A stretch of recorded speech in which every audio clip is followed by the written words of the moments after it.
Hello, welcome to Relatively Ordinary. My name's Betsy. My name is Karl. Oh gosh, are you gonna do that every time? All I'm doing is echoing what you did. No, I'm talking to you and saying my name casually, Oh, and you're really? doing the Your name cheese is stick. Betsy. I'm Karl. Your name is Betsy. Right back at you. You think I need to know what your name is? You think that I need that introduction from you? No, We've been it's married the introduction to our beautiful audience. Right, you just contradicted yourself. Yes, but in a casual tone as I'm chatting with you, not this. Okay, moving on. How are you doing today? I'm doing great. I'm glad to be back here again on another beautiful Saturday. Yes, and it's a beautiful Saturday. And you know what? I first wanted to just start off by thanking you for taking the reins. I know I have the capacity to thank people. Or, I mean, specifically thank my husband. Yeah, but you have a lot of capacity to thank people. It's me. Yes. Who doesn't. But I realize you have done quite a bit of the work to pull this together. Oh, thank you. You have a lot of knowledge of the technology, so that was always going to be a responsibility. But I'm making it up as I go along. But I think you like to problem solve in that way. But you put a lot of momentum behind this, a lot of good energy. And I love organize good sound. Things. You love good sound, which is why last episode made me cry. Yeah, I know. It was the sound was shitty. But we did our best, and we're back again. So thank you. I appreciate it. I appreciate your appreciation. Okay, good. So how was your week? Anything good happened this week you want to share? I mean, nothing that was a big outlier. I guess it was, just sort of a pretty regular busy week. But overall good. And we got some rain. We needed some rain. Finally got some rain. Yep. And we finally got some fall colors popping out after that rain, which is awesome. Yeah, I know. It's a beautiful day. I can't wait to get outside and go for a jog. Yeah. So, that's probably it. We've pivoted into fall, and it's been beautiful. So, cool. Got to be thankful for that. So, just to sort of summarize about this podcast, we're taking a big issue, or what we perceive as a pressing issue of the week, something that's interesting us, and we filter it through three lenses. We'll talk about society, community, and within our own homes. But before we dive into that element of it, Karl might have a fun question. Yes. So here's my warm-up question for the week. Okay. What is something that surprised you about being a parent? Ooh. Probably a lot of things. I want to say the thing that comes to mind the most right now in my present day life is the angst of a teenage daughter towards her mother. Mm-hmm. That surprised you, huh? I think the level of it and how personally I would take it. You didn't have that quite dynamic with your mom. I don't think so, because I was, one of three girls in the household, and I wouldn't say it was like share the load. Yeah, of giving your mom grief. Exactly, and I also think maybe there are just so many factors to it, and my personality, my mom's personality, for whatever reason, but. Wow. Yes, there is a lot of that. And I don't think I'm surprised about the teenage angst from the daughter, but I am surprised about how personally I take it at times. And not even like my present self is like, okay, moving on, not a big deal, but the like internal turmoil of like, oh, I feel unsettled right now. Why is that? I'm like, oh yeah, cuz I just dealt with all that. Mhm. Yeah. So, makes sense. I don't know. How about you? So I'm going to say two things because I thought of something else I wanted to say. But, okay. The primary thing is it's continually surprises me how much I learn about myself through parenting and reflecting my kids' behavior in my own, like how I would have handled a situation when I was their age. And sometimes you understand the motivation and you're like, I wish I could change that for you, but I can't because you just haven't gone through that phase of development yet. That wisdom isn't there. But also like looking back and recognizing when there's times when I didn't show up the way that I would have liked to in the moment, or totally. like, you know, Yeah. maybe things that I kind of regretted how I responded, or things where I thought I was doing the right thing. And then later I was like, wow, I really screwed that up. That's how you learn, though. It's yeah, part I of the see that. process. But the other thing is, and this is fresh on my mind because the Red Sox clinched a playoff spot last night. Sweet. Is, Super exciting. This Red Sox season has been really fun because they haven't been good for a few years, and they have like a lot of good young talent, and they're just a likable team. Yep. But the biggest thing for me personally is that my son he's a super fan now. He's always been a fan, but like this year he's really engaged. Yes. And it's like even more than you. Partly because they're good, but also just because it's that age where he's at that, you know, kind of like he seeks out his own identification and kind of culture as a fan or whatever. Yeah. And I remember, you know, being a similar age and having the Red Sox be really good in the late 90s, sort of out of nowhere. And just the excitement that went along with that. So I think it's also like it reinvigorates things that, like, as you get older, you maybe lose a little bit of that like youthful enthusiasm. But if you can kind of like enjoy that as something with your kids, it really helps to, you know, keep you young, I guess. Yeah. And we, of course, had to bring sports into the fold I somehow. mean, the Red Sox, we're making a run. Yeah.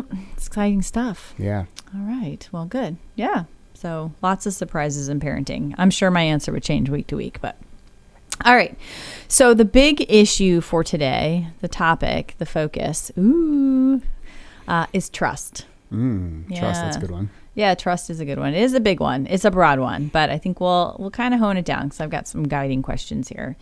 But what I want to start with is a little bit of background. So the Webster dictionary definition. You got to start way back. Start at the real source. basics, Wait, do we the have that on core. the shelf here? No, it's mostly Big Nate and Dogman. Yeah, Dogman probably has the definition too, but well, it's defined as a reliance on the character, ability, strength, and truth of someone or something. So I think those are some key words there. You know, character, truth, being big ones that stand out to me.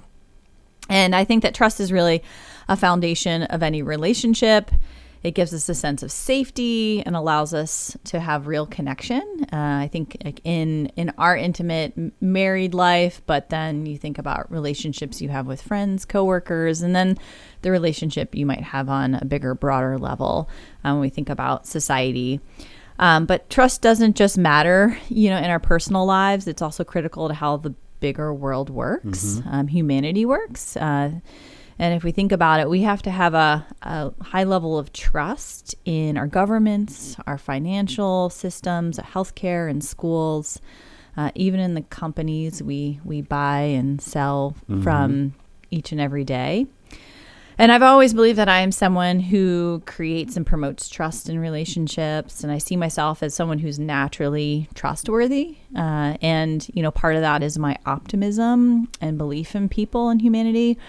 But lately, and I have felt this because I would say you're someone who's probably not as trusting, which is why I think this is a good topic for me to bring to you and illuminate. But lately, that sense of trust myself has been challenged. And I thought this would be a good topic for this week. So let's start on the easier side of things, I believe. We'll start with, you know, inside our household and our immediate families. So in your personal life, what small daily choices do you make to strengthen trust between us as a couple or within your immediate family? That's a good Like, question. what are some of the little things you do? Well, I think accountability is huge. You know, reflecting on your behavior and recognizing when you could have done better and just being honest. Like, I could have done better. Like, I, you know, screwed up. Sorry, I yelled at you. Like, that was dumb.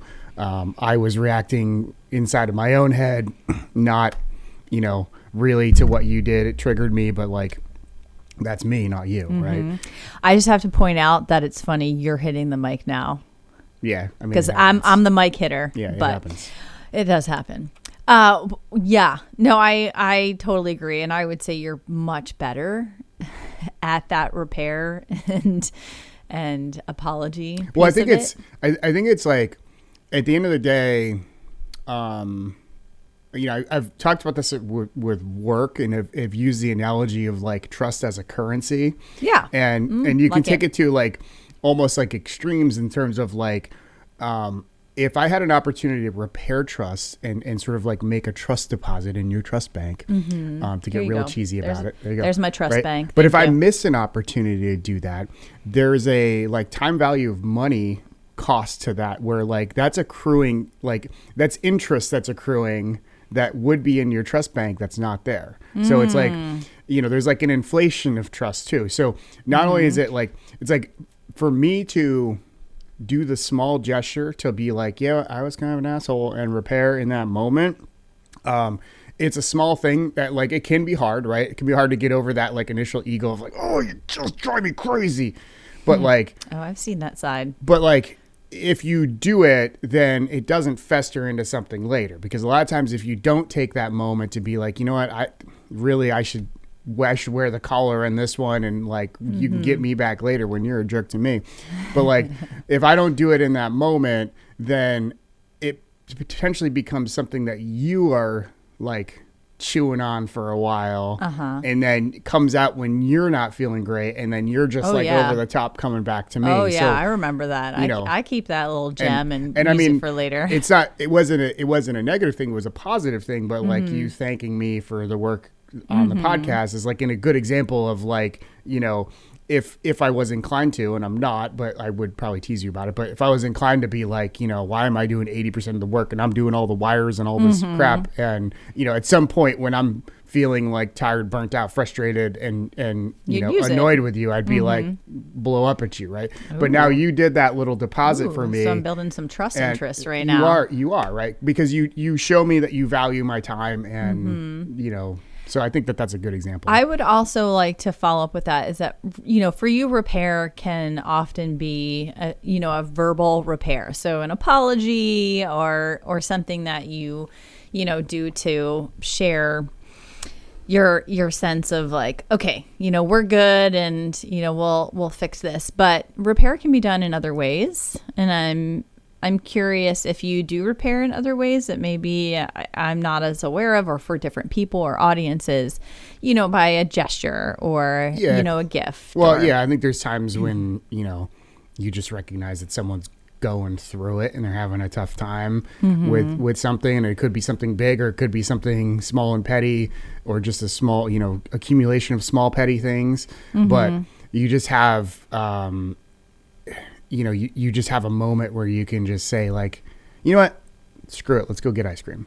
Yeah. Especially with the kids. Like there's times when it's like, it works best you can just be like, let's go. And, our, like all of us, our kids are similar to us in the sense of like, sometimes going out and running around and doing something physical is all they need. Right? Yes. And so it resets everything. And so there's times when it's just like, hey, let's go for a walk. Let's go to the field and kick the soccer ball. Let's do it.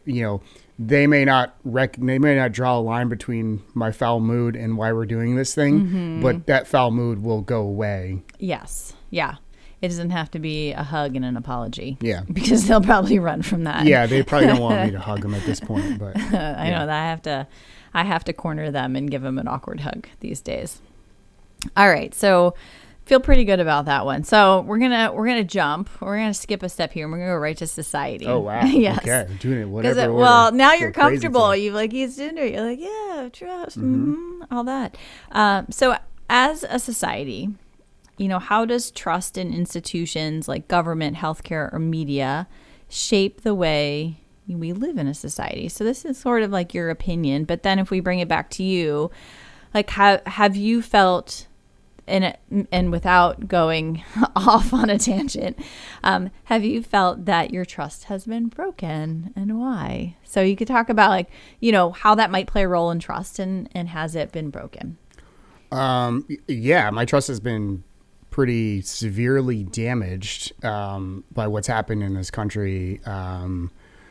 We don't even need to put a time frame on it, but certainly what's happening with the present administration, right? And I think the, couple things. Like one is, I naively assumed that in general, whether you were Republican, Democrat, centrist, whatever, we all sort of coalesced around the idea of Americans are Americans, and we accept them, and we also accept that like this country is built on immigration, and there are major problems with our immigration system. Like that's a topic for another day. And so there's a lot of people in this country who are here, under uncertain or certainly illegal status. But there's a humanity piece to this and how we treat people. And a lot of what's happened with the treatment of people, in who are here with uncertain status, has been horrifying. It's been terrible, right? So I think to take it back to like the trust piece, like one, I had a lot more trust before that more people, like 90% of the country, would be like, yeah, this is not okay. And it's shocking to me how many people are like, that I think are good people, are still like, well, I'm not totally comfortable with this, but the end justifies the means. So like, I support what's happening. Yes. Right. So, or is it you are talking about the minority, but a small minority of voices who are getting center stage with things that are, almost preposterous to think about. And I think that says that, and not the truth, right? If we go back to the dictionary definition, like where is the character? Where's the truth? Like how do you have you have the power, but do you really have that, what we would consider the strength? I mean, the border czar is, they allegedly took a bribe from undercover FBI agents before being appointed to the position, and the administration and their supporters are like, no, that's not real. We don't have to worry about that. And like, yeah. And where's the integrity? There's no integrity. There's no character. There's no integrity. Right. So like whether or not he did it, I don't know. But the fact that like the first response to that that's very concerning.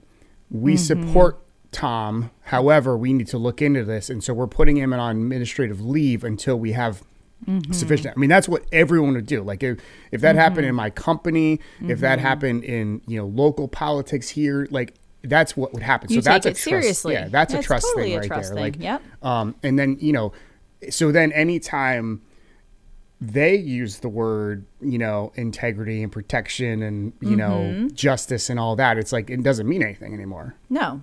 So that's a big problem. Yes, it's hard to believe because they're there are too many things that just don't make sense, right? And, they're being hypocritical in their actions and their words. And so it becomes very frustrating to know, to have trust and to get a sense of what the truth might be. And I think those two things where the topic isn't truth, it's really, they coincide a lot in this situation. So, yeah.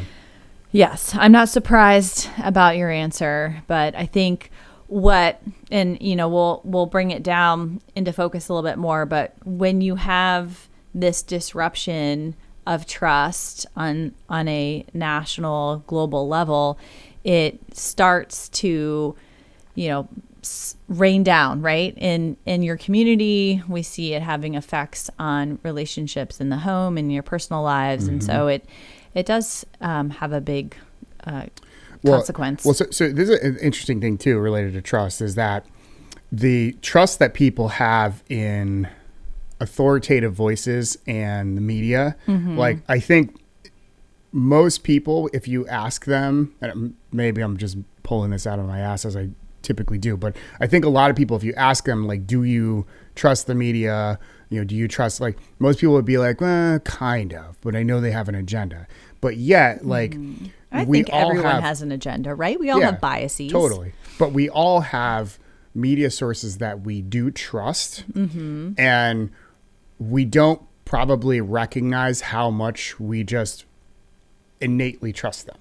And so I think that, like, there are people, and I'll try not to be biased on the political spectrum about this, but there's people that listen to their preferred source of media, and even though rationally, intellectually, they know, yeah, well, these guys are biased like anyone else, and they've got financial interests, and they've got a spin they're putting on it for their own self-interest.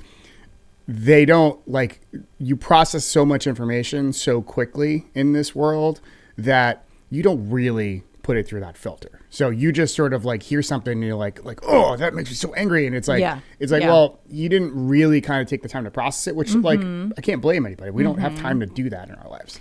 Well, something that I've started to do when I see something come across a news feed, whether it's because I listen to the radio every morning and get news that way. And I, read stuff that comes across my news feeds in my, on my phone and, television. And then I'll seek stuff out purposely. And I'm looking to gather some consistent messaging from a broad spectrum of media sources before I come to a conclusion. And it takes time.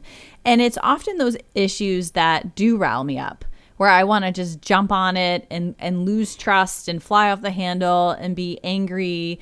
And I know that I'm not alone in that. And I also know that I'm probably not appreciating the depth and breadth of everything. There's only so much you can share. We have short attention spans.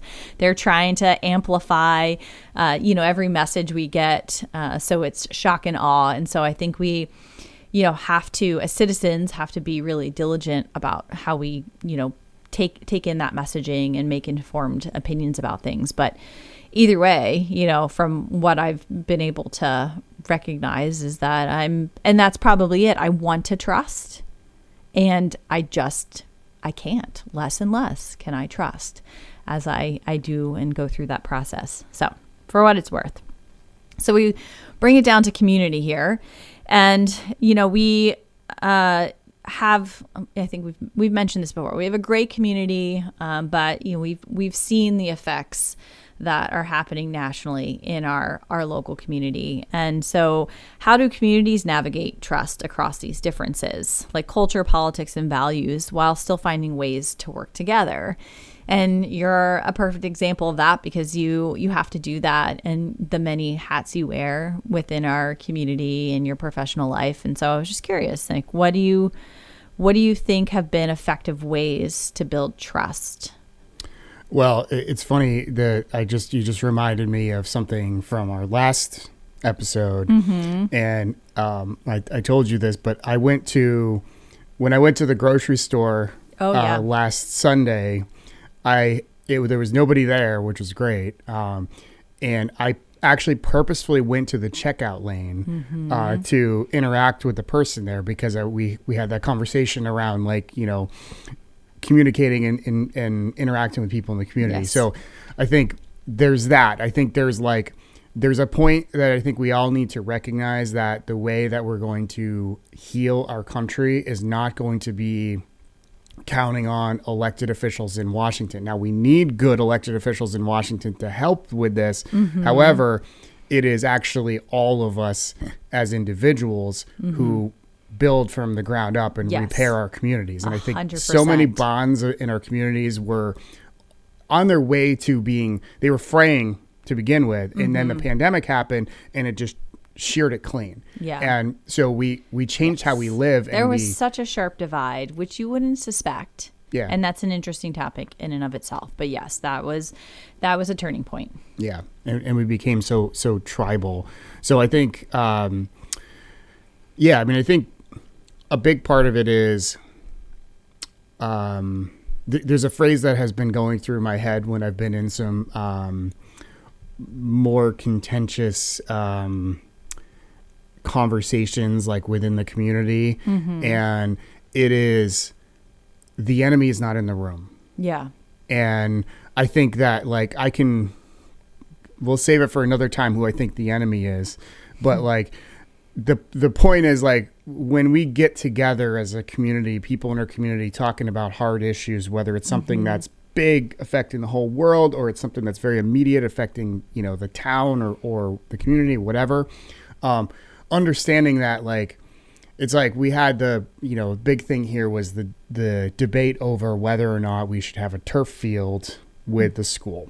Spoiler alert, we built the turf field. It's beautiful. I played soccer on it last week. I love it. It is insanely expensive. And it really, like, there are people in this community who are hurting from a financial perspective and have long-term may not be able to stay in their house, and their taxes go up so that we can have, you know, a bunch of rich kids playing on a really nice athletic field. So that's a very difficult conversation, because on the one hand, it's a beautiful field and these kids are getting this great opportunity, and the community gets to use it, and it's like a cornerstone of our community, but it's also expensive. Yes. And so that type of thing, you know, if you're able to sit down with people and have a conversation about that, you may not agree, but at least sort of like look across the table and be like, okay, this person is not a, you know, tax and spend Democrat who just doesn't care about money and lives in this fantasy land where you can just spend those money. are the assumptions people are making in their head, but they're not. And then on the other side, it's like, well, this person's not some like wacky, you know, MAGA conspiracy theorist who thinks that, like, you know, the field is funded by George Soros to turn all our kids gay or whatever. Like, it's like you know, we have to be able to... It's easy to think that way if you won't sit down at the table and have a productive discussion. Yes. And no one wins. That's the thing. It's not a win or lose. It's not, you know, the enemy. Someone wins. China wins. Russia wins. Sorry, I wasn't going to go there. But okay. Yeah. Well, way to take it off in the direction we weren't going. But it's not a win or lose, and ultimately everyone should have a voice. We should, you know, protect that right that everyone has. No censorship, right?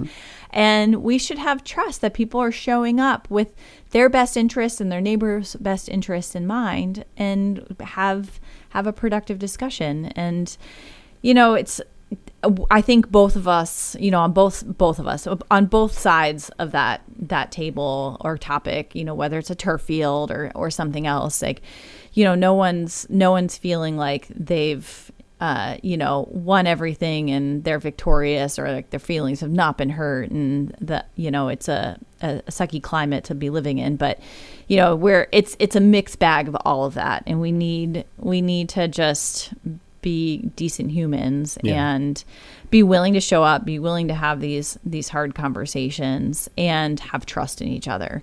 And, you know, to bring it back to what you originally said, I am totally in agreement that it needs to be this grassroots initiative. We need to start locally and, you know, build up from there, so that you know, we can support our nonprofits that are doing meaningful work and are unfunded, that we can support our local governments, you know, who are trying to implement some meaningful change, and then, you know, hopefully promote that on a broader scale.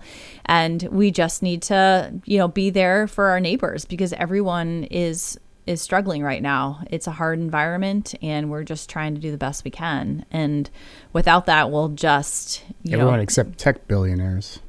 Oh, well, I don't know many of them, so. Yeah, they don't live in our community. No. Not yet. Who knows? They might take over. So, anyway, I think that's probably enough discussing that. And there's probably a lot of things you're still chewing on. So, what I want to know is, what are you still chewing on after this discussion, and maybe narrow it down to like a key thing, and what feels relatively ordinary? I mean, the still chewing on, it's actually easy. I think the most American patriotic thing that any of us can do right now is to connect with people in our community, and connect with people that we may not agree with politically, but try to rebuild trust if trust has been damaged, and just take care of each other as human beings. Yep. Great. And then what feels relatively ordinary? The fact that, like, this is what humans do. I mean, I think that, you know, we, like, it does feel... We repeat history. Yeah, it feels dire and frustrating because, like, you know, we've done this before and it doesn't end well. But, like, this is also cyclical, and there have been times, it's like we weren't alive for the 60s. Yeah. Or I'm reading that novel now about, the market crash in the late 20s and the Dust Bowl era. Yeah, I mean, I think it gets lost to history a little bit, like how there were a lot of movements towards fascism inside of this country in the build up to during World War II. Absolutely, yeah. And the way that we came out of it, and the immense prosperity that came out of it should be seen as, a lesson, a lesson, and hopefully a positive influence. But I think, I mean, this is what humans do. It's unfortunate, but also like hardly unprecedented, hardly a uniquely American problem. It just feels different because we're in a different environment. Well, because we're alive for it. We're alive for it. We weren't alive for it then. We're not reading about it in history books. True, but it's also different. We're not seeing our fields go fallow and our, bank systems crumpling. Not but yet. What we are seeing is this, surge of technology that's changing the job market. We're seeing an administration that's trying to anti-American. Yes, and it's just it's a crazy different world in different respects, but the core essence of it has been